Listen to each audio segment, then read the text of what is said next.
Hello everyone, welcome in Shipranomics channel. Student monetary policy committee की report आई है अप्रैल 2024 की। तो आज के इस वीडियो में मैं आपको कंप्लीट एनालिसिस दूंगी। ये वीडियो आपके लिए बहुत ही इंपॉर्टेंट होगा आने वाले यूजीसी नेट के एग्ज़ाम्स के लिए और जितने भी आगे आने वाले एग्ज़ाम्स हैं असिस्टेंट प्रोफेसर के एग्ज़ाम के लिए, खासकर यूजीसी नेट का जो जून में एग्ज़ाम आने वाला है उसके लिए वीडियो बहुत ही इंपॉर्टेंट होगी, क्योंकि इस वीडियो में मैं आपको कंप्लीट एनालिसिस देने वाली हूँ।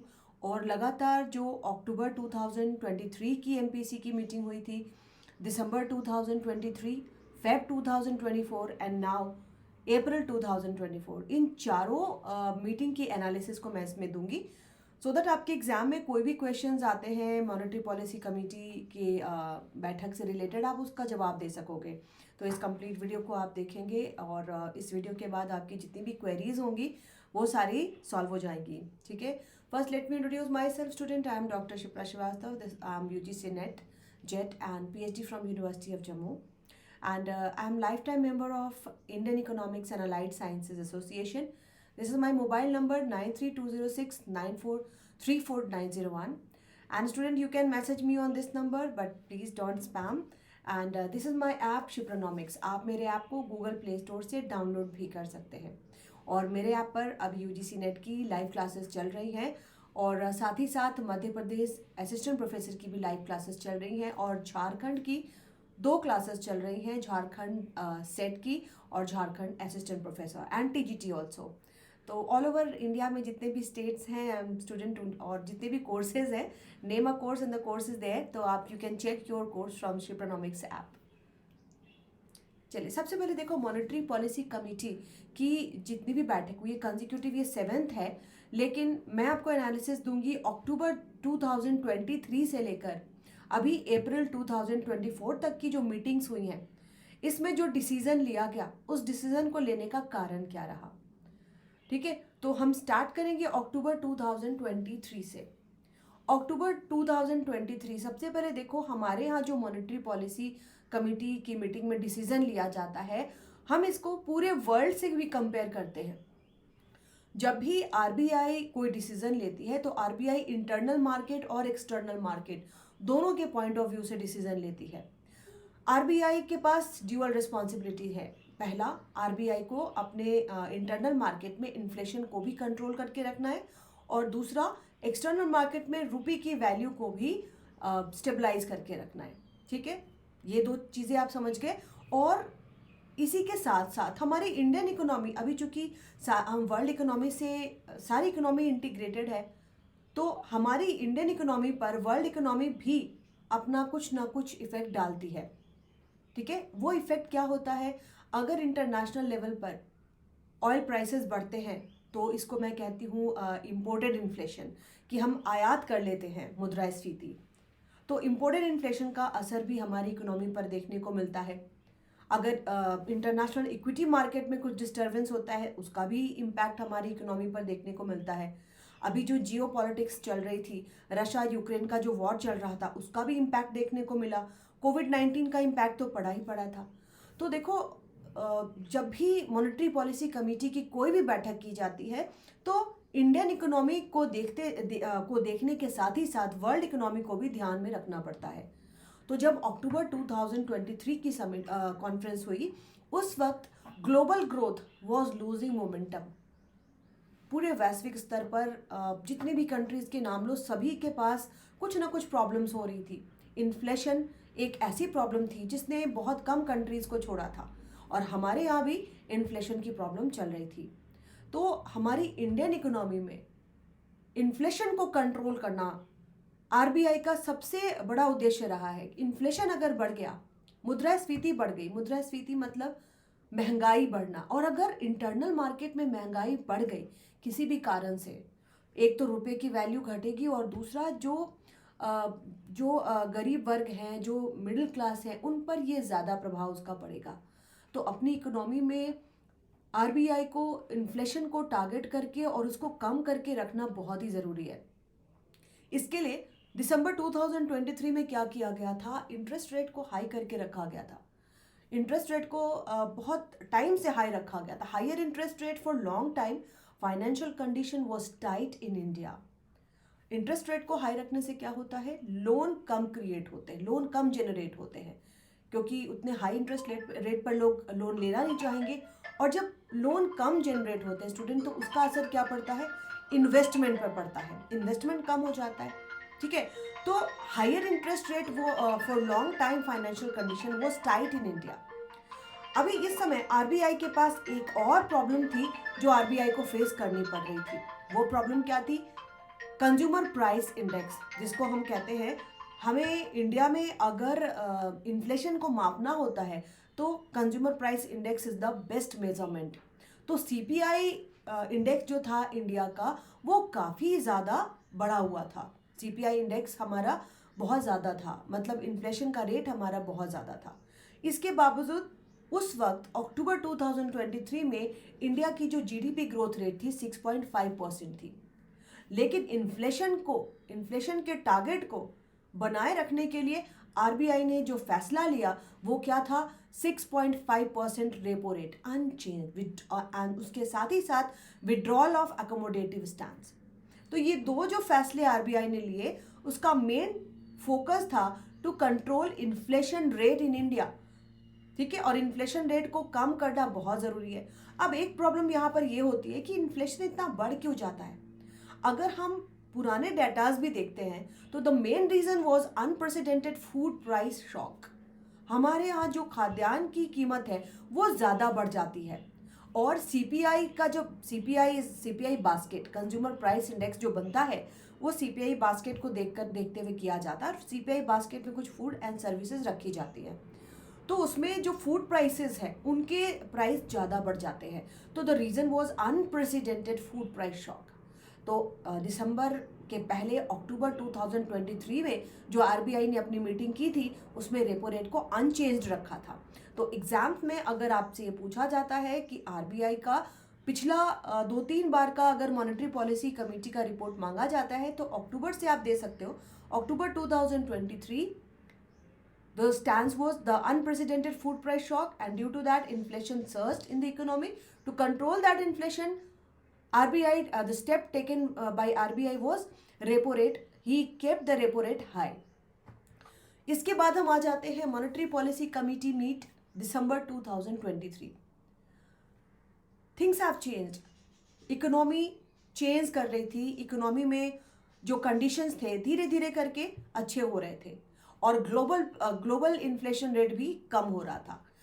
अक्टूबर 2023 की जो कंडीशन थी वैश्विक स्तर पर, सभी देशों में महंगाई धीरे धीरे करके बढ़ रही थी। न्यूज़पेपर में काफ़ी ज़्यादा इस पर रिपोर्ट आ रही थी। धीरे धीरे उन महंगाई पर सभी देशों ने कंट्रोल करना शुरू किया। इस टाइम एक और न्यूज़ आई थी कि US dollar is depreciating. US का जो डॉलर है उसका वो डेप्रिशिएट कर रहा था, और ग्लोबल इक्विटी मार्केट काफ़ी मजबूत हो रहा था। साथ ही साथ जो इन्फ्लेशन रेट, लेकिन ये आपको ग्लोबल, इसको मैं बोलूँ कि आप वैश्विक स्तर पर जब मजबूती दिख रही थी, इंडिया में फिर से प्रॉब्लम स्टार्ट हो रही थी, लेकिन इंडिया ने इस प्रॉब्लम को कंट्रोल करके रखा हुआ था। हम कहते हैं कि बिल्कुल महंगाई को आरबीआई कंट्रोल करने की पूरी कोशिश करती है। सितंबर 2023 में हमारे यहाँ इन्फ्लेशन की रेट 6.4% थी, लेकिन अक्टूबर आते आते जब पूरे वैश्विक स्तर पर महंगाई को कंट्रोल किया जाने लगा, इंडिया ने भी अपने इन्फ्लेशन रेट को 4.9% कर लिया। तो ये जो डेटाज हैं आपके लिए काफ़ी इंपॉर्टेंट है। और इन्फ्लेशन रेट, क्योंकि हमारा इन्फ्लेशन रेट का टारगेट 4 ± 2% है, तो 4.9% बहुत ही अच्छा, मैं इसको कहूँगी कि काफ़ी ज़्यादा कंट्रोल में इसको रखा गया। और इस समय हमारी जो डोमेस्टिक इकोनॉमी थी वो भी काफ़ी रिजिलियंट थी। जीडीपी ग्रोथ रेट वो 7.6%, काफ़ी अच्छे इंडिकेटर्स आ रहे थे। और ये इसका कारण क्या था, इसका कारण था, सबसे बड़ा कारण था robust investment and government expenditure, जिसके कारण हमारी इकोनॉमी का जीडीपी 7.6% था। लेकिन धीरे धीरे दिसंबर जैसे जैसे बीतने लगा, हमारी इन्फ्लेशन रेट जो है दोबारा से बढ़ने लगी। जो इन्फ्लेशन रेट 4.9% पे थी वो बढ़ के 5.4% पर जाने लगी। तो दिसंबर 2023 की जो एमपीसी की बैठक हुई, उसमें सॉल्यूशन क्या निकाला गया कि भाई रेपो रेट को अनचेंज्ड रहने दो 6.5%। तो टाइट मनी पॉलिसी को दोबारा फॉलो किया गया। अक्टूबर 2023 repo rate was unchanged. December 2023, repo rate was again unchanged. And what was the reason? The main reason was surging inflation rate. But inflation rate को India ने काफ़ी कुछ कंट्रोल किया दिसंबर, लेकिन धीरे धीरे इन्फ्लेशन रेट, क्योंकि इन्फ्लेशन रेट तो बढ़ना ही है, क्योंकि हमेशा वेजिटेबल के प्राइसेस बढ़ रहे होते हैं, फूड प्राइसेस बढ़ रहे होते हैं। MPC फेब 2024, न्यू ईयर के बाद की जो कंडीशन थी स्टूडेंट, इन्फ्लेशन रेट काफ़ी तेज़ी से फिर से बढ़ना शुरू किया, और इसका रीज़न था वेजिटेबल प्राइसेस, सब्जियों के दाम काफ़ी तेज़ी से बढ़ने लगे। बीच में ये कहा गया कि जो जियो पॉलिटिक्स है, जिसके कारण हमारे यहाँ जो ऑयल शॉक देखा जाता है, इंटरनेशनल लेवल पर अगर तेल की कीमत बढ़ती है तो हमारे यहाँ भी तेल की कीमत बढ़ती है। लेकिन इंडिया ने इस समय एक बहुत ही अच्छा वे आउट निकाल लिया था। ओपेक कंट्रीज से जो हम पेट्रोल इंपोर्ट करते हैं, उसके अलावा नॉन ओपेक कंट्रीज से भी हमारे संबंध काफ़ी अच्छे रहे इंडिया के, और इंडिया ने नॉन ओपेक कंट्रीज से भी ऑयल का इंपोर्ट किया। तो हमारी कंट्री में फ्यूल प्राइसेस में डिफ्लेशन देखा गया। कच्चे तेल की कीमत या पेट्रोलियम की कीमत जो बढ़ जानी चाहिए थी, इंडिया ने उसको भी कंट्रोल करके रखा। तो दिस इज़ बहुत ही अच्छा स्टेप रहा आरबीआई का भी और गवर्नमेंट का भी। तो इन्फ्लेशन जो 5.7% बढ़ा, उसको रोकने के लिए अगेन आरबीआई केप्ट दी रेपो रेट अनचेंज। तो ये जो तीसरी बार डिसीजन लिया गया कि रेपो रेट को कम नहीं किया जाएगा, उसका भी यही कारण था, क्योंकि महंगाई दोबारा से बढ़ रही थी। तो रेपो रेट को तीसरी बार अनचेंज रखने का कारण था inflation rate that was 5.7% in India. और इसके साथ साथ कुछ अनसर्टेनिटी चल रही थी कि फूड प्राइसेस और बढ़ेंगे या ये थोड़े घटेंगे, इसके बारे में भी अनसर्टेनिटी चल रही थी, अनिश्चितता चल रही थी। साथ ही साथ ये भी बोला जा रहा था कि ग्लोबल लेवल पर जो इंटरनेशनल लेवल पर अगर तेल की कीमतें बढ़ी तो इंडिया में भी तेल की कीमतें बढ़ेंगी। तो ये सारी चीज़ें एक्सपेक्टेशंस को लेकर के आरबीआई ने तीसरी बार भी डिसीजन लिया कि we will keep the repo rate unchanged. इसके बाद स्टूडेंट जो अभी की बैठक हुई है, तो इन सारे अभी जो मैंने आपको अक्टूबर, दिसंबर एंड फेब का बताया, same thing is going on. और अभी आउटकम क्या है? Reserve Bank of India monetary policy committee has again decided to keep the repo rate unchanged 6.5%। And what is the reason? The reason behind it is surging inflation rate. लेकिन अभी retail inflation continues to be above its target of 4%। CPI inflation rate जो है अभी भी बढ़ा हुआ है, 4.5% है। लेकिन जैसी कंडीशन दिसंबर और फेब तक में थी, सीपीआई इन्फ्लेशन वाज 5.7%, तो वो कंडीशन अभी नहीं है। लेकिन एक्सपेक्टेशंस को लेकर के कि अगर इन्फ्लेशन रेट बढ़ गया तो महंगाई को कंट्रोल करना बहुत मुश्किल हो जाएगा, रुपये की वैल्यू गिरेगी, और हमारे यहाँ जो जो हमारे मध्यम वर्गीय, जो हमारे निम्न वर्गीय परिवार हैं, उनके लिए भी परेशानी हो जाएगी।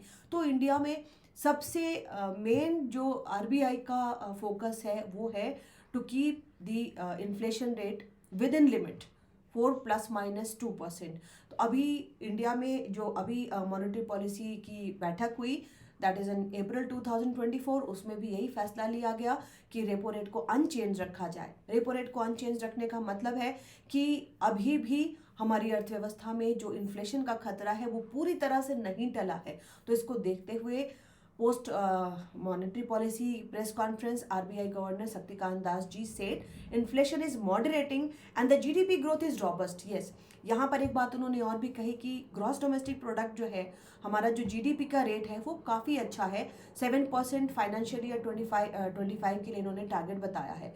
तो ये 7th मीटिंग थी आरबीआई की मॉनेटरी पॉलिसी कमेटी की। This is the 7th meeting of the trout. MPC has remained a status को, है ना। एमपीसी मॉनेटरी पॉलिसी कमेटी ने लगातार अपने इस स्टेटस को बनाए रखा है, टाइट मनी पॉलिसी को। और इसके बाद की जो मीटिंग होगी उसके बीच में इन्फ्लेशन किस तरीके से कम होता है, किस तरीके से बढ़ता है, उस पर नज़र रखेगी आरबीआई। और अगली मॉनेटरी पॉलिसी कमेटी तक ये जो रिपोर्ट है वो उस पर एक वॉच रखा जाएगा और इन्फ्लेशन को कम करने की कोशिश की जाएगी। तो इन्फ्लेशन अभी बहुत ज़्यादा नहीं है, इट्स 4.5%, लेकिन फिर भी इस पर एक वॉच रखने की ज़रूरत है। तो देखो स्टूडेंट, आपके एग्जाम के लिए क्या इंपॉर्टेंट है, what is takeaway for you. है ना, कोई भी लेक्चर होता है या कोई भी पॉइंट हम एनालाइज करते हैं तो उसमें होता है कि what is takeaway for me, मेरे एग्जाम्स के लिए क्या इंपॉर्टेंट है। तो आपके एग्जाम के लिए इंपॉर्टेंट है कि आरबीआई ने ये जो अपना स्टेटस मेंटेन किया है टाइट मनी पॉलिसी का, ये ये उसकी 7th मीटिंग थी। दूसरी बात, इस बार भी आरबीआई ने टाइट मनी पॉलिसी ही रखा है, आरबीआई ने रेपो रेट को अनचेंज रखा है। लेकिन मैंने आपको अक्टूबर 2023 से दिया सो दैट आपके पास एक ग्लोबल सिनेरियो भी प्रेजेंट हो जाए कि इसका कारण क्या था। क्योंकि इतने आसान सवाल तो आते नहीं हैं किसी भी एग्जाम में, आजकल इतने आसान सवाल नहीं पूछे जा रहे कि what is repo rate, what is reverse repo rate, ये बिल्कुल भी नहीं पूछा जाता। पूछा जाता है what was the reason behind it, क्यों क्यों आरबीआई ने ये स्टेटस अभी तक मेंटेन किया, क्यों आरबीआई ने रेपो रेट को कम नहीं किया। अगर आरबीआई रेपो रेट को कम करती तो इसका अभी की अर्थव्यवस्था पर क्या असर पड़ सकता था, क्या इसके कारण में आरबीआई के द्वारा ये जो स्टेटस मेंटेन किया गया है, रेपो रेट को कम नहीं किया गया है, क्या इसके कारण में जो रशिया यूक्रेन का वॉर था वो भी इसका कारण था, जो जिसको हम इम्पोर्टेड इन्फ्लेशन कहते हैं, क्या वो भी इसका कारण था। तो इस तरीके के सवाल बनते हैं। तो मेन रीज़न मैंने आपको बता दिया, जो फूड प्राइसेस हैं वो काफ़ी फ्लक्चुएट करते रहे और खासकर वेजिटेबल प्राइसेस। तो ये सारी चीज़ें आपको बिल्कुल ध्यान रखनी है। इन्फ्लेशन का जो रेट था जिस तरीके से बदला अक्टूबर से लेकर के अभी तक, 4% से 5%, अगेन 4%, 4.5% जो अभी चल रहा है। साथ ही साथ जीडीपी की रेट क्या रही, इसमें मेन कंट्रीब्यूशन किसका रहा, तो ये सारी चीज़ें आपको ध्यान में रखनी चाहिए। तो all the best for all examination in the future. And student, मेरे द्वारा मेरे ऐप शिप्रानॉमिक्स पर भी ये क्लासेस ली जा रही हैं जिसको आप ज्वाइन कर सकते हैं। क्योंकि देखो, मनी एंड बैंकिंग हो या इंडियन इकोनॉमी हो, इसको करंट डाटाज के साथ जोड़ करके पढ़ना ज़रूरी है। तो जो मैंने आपको बताया, दिस इज़ करंट डाटा, और इस तरीके से आपको बिल्कुल पुराने जितने भी डाटाज हैं इन सभी को आपको इवैल्यूएट कर करके अपने नोट्स में डालना है। और इन डाटाज के आधार पर केवल आपको पॉइंट रटना नहीं है कि अभी का परसेंटेज क्या है, इस इन्फ्लेशन रेट के पीछे का कारण क्या है, आरबीआई की जो एमपीसी की बैठक हुई है उसमें आरबीआई ने रेपो रेट को चेंज नहीं किया है, इसके पीछे का कारण क्या है। ठीक है, तो ये सारी चीज़ें आपको ध्यान रखनी है। तो आप एग्जाम में जैसे भी सवाल आएंगे उन सभी सवालों का जवाब आप लोग दे पाओगे। तो आई होप आपको ये लेक्चर अच्छा लगा होगा। That's all for today.